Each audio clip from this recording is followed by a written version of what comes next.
सुप्रभात बच्चों।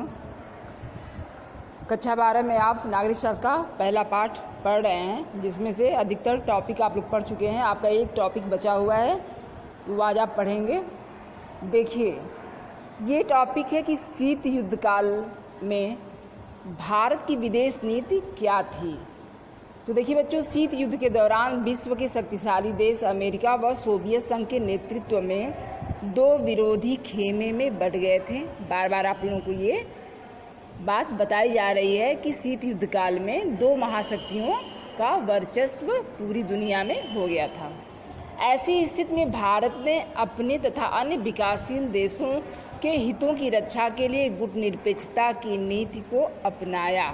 यानी भारत जो दो महाशक्तियां थीं विश्व में, उन दोनों महाशक्तियों के साथ चलने को तैयार नहीं था, बल्कि वह एक अलग संगठन चाहता था और उसने अपने जैसे अन्य विकासशील देशों के द्वारा बनाए गए गुटनिरपेक्ष संगठन की सदस्यता स्वीकार की।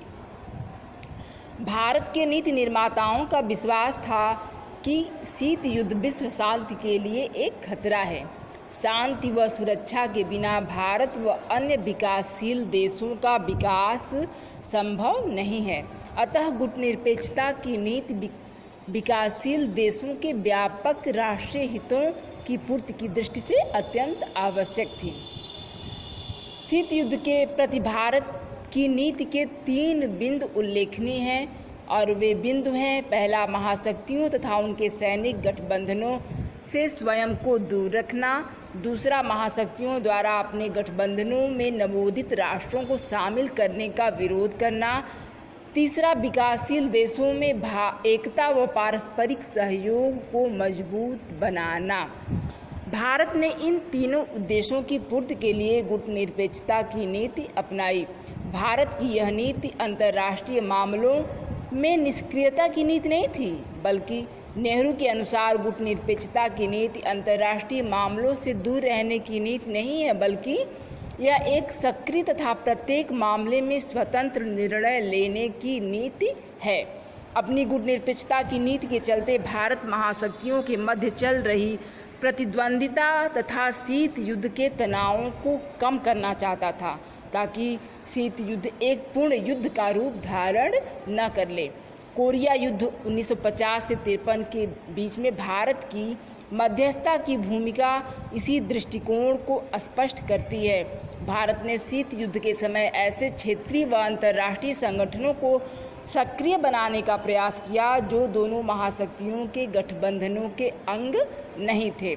नेहरू स्वतंत्र व आपसी सहयोग से प्रेरित देशों के ऐसे समुदाय में विश्वास रखते थे जो अपनी सकारात्मक भूमिका द्वारा शीत युद्ध के तनावों को कम कर सके। अच्छा, अब अगली टॉपिक है बच्चों कि भारत की जो गुटनिरपेक्षता की नीति थी उसकी समालोचना की गई है, उसमें क्या कमियां थी, क्या अच्छाइयां थी। तो अगला आपका टॉपिक है भारत की गुटनिरपेक्षता नीति की समालोचना। देखिए बच्चों, शीत युद्ध काल में गुटनिरपेक्षता की नीति ही भारत की विदेश नीति रही है। इसके साथ साथ भारत ने अंतर्राष्ट्रीय स्तर पर गुटनिरपेक्ष आंदोलन का नेतृत्व भी किया है। गुटनिरपेक्षता के कारण ही शीत युद्ध काल में भारत एक स्वतंत्र विदेश नीति अपनाने में सफल हो पाया है।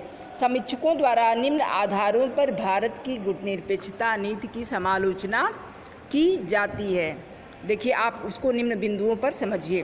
पहला है, गुटनिरपेक्षता की नीति के कारण भारत की विदेश नीति में दृढ़ता व सुनिश्चितता का अभाव रहा है।